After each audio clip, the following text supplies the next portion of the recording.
I need these solved for x again, don't I? If I'm going to do it this way. So x is y and x is root y.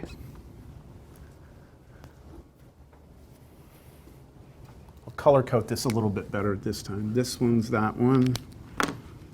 This one is that edge right there. So I need my outer radius and my inner radius now. So out would be this entire distance all the way out to the red. My inner would be here all the way to that inner edge. And what is the distance from here all the way across to that red edge there? So first 4, right? You have to move 4 units. And then you add to that this distance, which is the red one, which is root y. Right? So 4 plus root y is r out. Almost sounds like I'm saying far out, right? 4 plus root y. Did y'all see it or not? 4 root y. And r in? 4 plus just y. So that's y.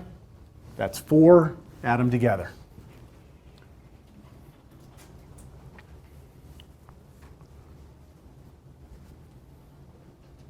Volume time.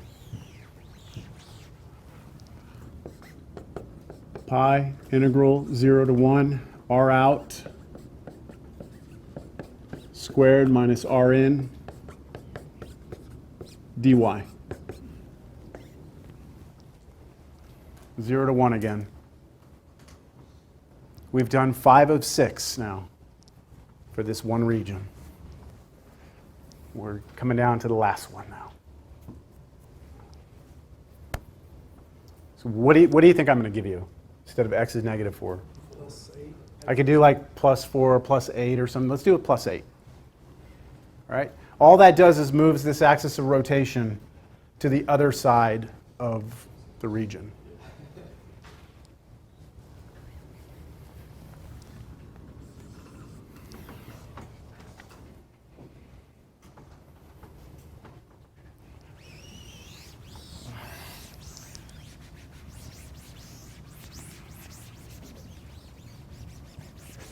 Draw it over here.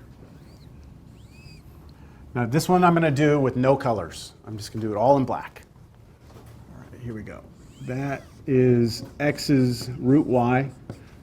This is x is y.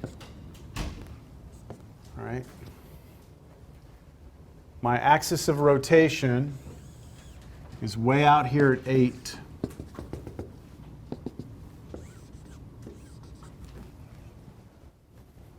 My rectangle is horizontal.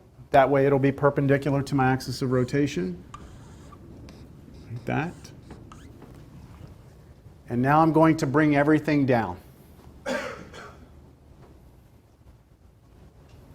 Y-axis here, rectangle here, and axis of rotation here.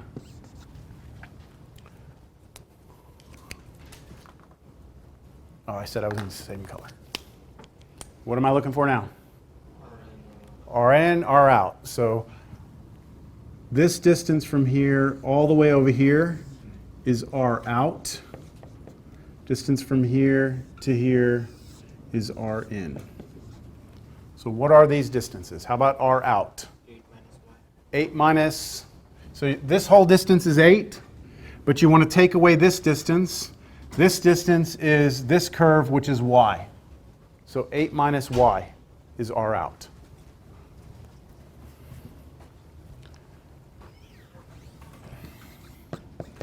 And the other one,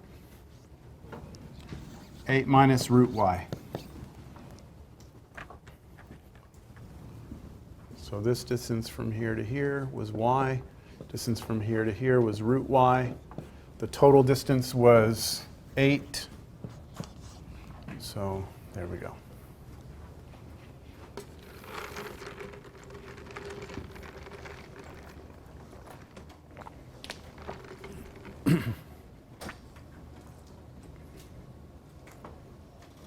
So all you'd have to do is change these two things, right? 8 minus y here, 8 minus root y here, and you're done.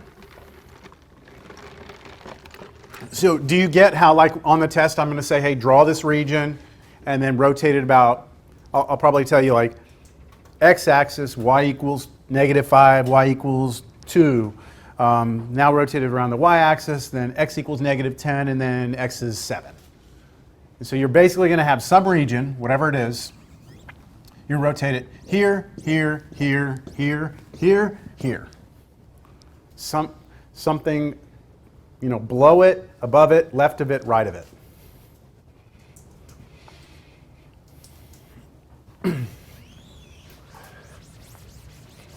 And that's it. That's what we want to be able to do.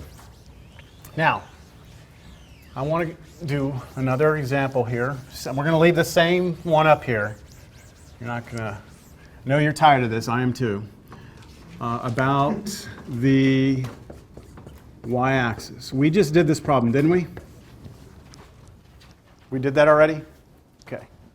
Can anyone tell me what it was? Is pi integral 0 to 1? I shouldn't need you to tell me. X to the 4 minus, oh no. It was y minus y squared, dy?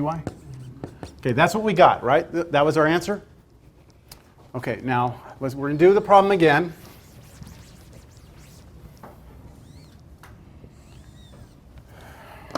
Go back to colors for a minute.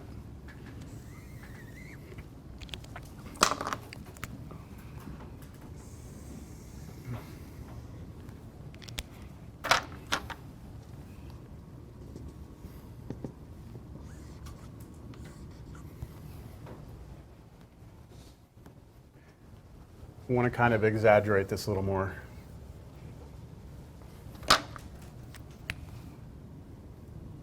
So quiet in here. Okay, there we go. Now, if you were asked to do this on the test, you would set up your rectangle and you would make it horizontal, right? And you wouldn't run into any issues because both the red and the blue are both functions of x or functions of y. So you would not run into any issues doing your rectangles this way. But I would like to see if there's a possibility that we could still do this problem with a vertical rectangle. So think about this for a second. Our axis of rotation is now parallel to our rectangle. And my question is, can we do it this way? The answer is yes, but it requires a different method. It's called the method of shells. We've been doing method of washers. The method of shells, the big thing about shells is this. Your rectangle is parallel to axis of rotation. And I know you might be sitting there going, well, wait a minute, why do I need to know this other method if I already got the answer, right? Like, I'm happy with this, why throw this at me? Well, I'm going to give you a problem right after this one that you will not be able to do with washers. It's not possible. So shells comes into play. But I thought this would be a good motivation, like a good example to convince you that we'll get the same answer. All right, so I'm going to bring up a picture. Have a little animation here for you. It's not a great one. And I'll be honest, this is not my work. Okay? Everything else I showed you today was my own code, but I copied this from someone because I didn't want to recreate it. I don't want to have to erase. Try this. There we go. So for shells, the idea is that your rectangles are parallel to your axis of rotation. So do y'all see this blue curve? Now, these rectangles that are in there, let me put them in here like this. Let me do a couple of more rectangles in there. Those are all these little rectangles inside here, right? There's a bunch of them. Let's imagine taking those rectangles and revolving them around the y-axis. Wouldn't I get something like this? God, that's terrible. I do not claim this to be mine. Do y'all see that though? Do y'all see that as one of these rectangles goes around, it creates this shape that looks like this?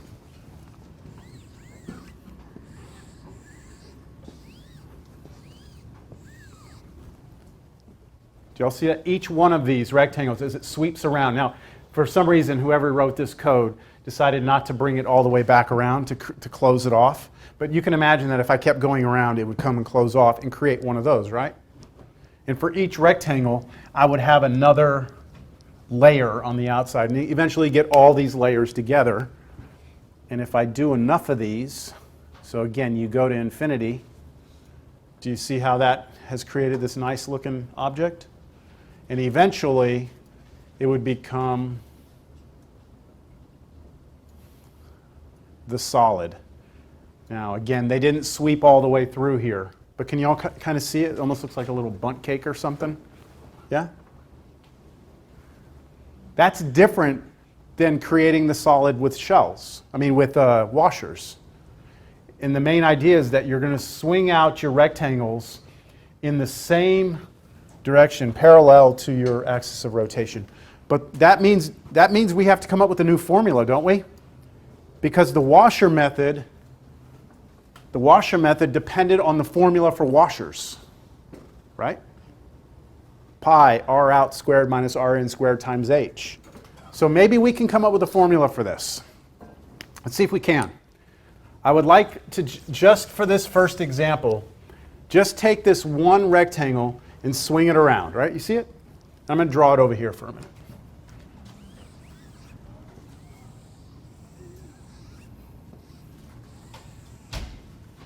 That look about right to you? That's this guy right here, swung around the y-axis. I get that thing. Okay. Now I'm going to come in here with some imaginary scissors, special scissors, and I'm going to cut this thing open. Right? So I'm going to come snip it. I'm going to lay it out flat. And if I lay that out flat, wouldn't I get this? Would I not get that if I took that and laid it out flat? That's a parallelepiped. That's a three-dimensional box, isn't it? What are the dimensions of this box? So I'll start with the things that are easy. What's this distance right here? Oh, careful. No, from the top here to the bottom.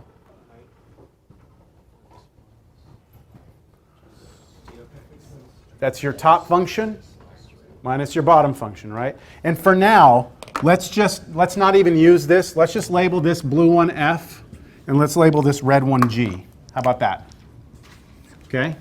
So does everyone agree then that this right here, distance from here to here, would be f of x minus g of x? That's how tall that rectangle is. Now, how about the thickness? How thick is this? dx. That's dx. I have 2 of 3 sides. The last side is this one. And this one's the tricky one. 2 pi, close, close. Here's that cylinder wrapped around, right? I cut it. I lay it open, right? This distance is the circumference of the circle, isn't it? This is the circumference. What's the formula for the circumference of a circle? 2 pi r, right? 2 pi r. So I know that this is 2 pi, but what's the radius? So come back to this. This got swung around like this, right? So the radius was the distance from the center out to this edge. But that edge that's our rectangle in there, isn't it? Remember the rectangle, what's going to happen to the rectangle as we go to infinity?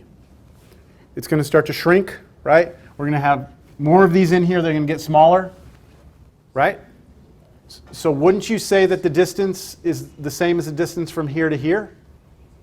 Which is just x, right? Because isn't x going to start at 0 and move to 1? So this is a variable. This rectangle, its position here depends on x. As I vary x from 0 to 1, that thing moves through here. So this radius, you know, if you looked at that picture, I think I may have closed it, sorry. Yeah, I did. I'm not going to reopen it. But all those little cylinders they had drawn around there, each one of them had a different radius. That's what happens as you vary from the left endpoint to the right endpoint. Do y'all get that? So this is going to be x. That's your radius. So in all of these problems, when you're doing this shells method, the distance from the y-axis to your rectangle, y-axis to the rectangle is always x. Yes? What do you mean intersection?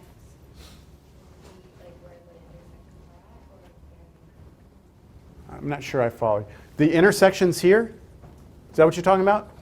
Those are going to, when we do our integral, 0 to 1, right? That's where those intersection points come into play. This tells you, right, 0 to 1 tells you what I'm going to let x go from. It's going to start at 0 and move all the way to 1, right? So as I start at 0, this rectangle's over here, and as I move it across, x changes and goes out to 1, that rectangle moves. You kind of get that?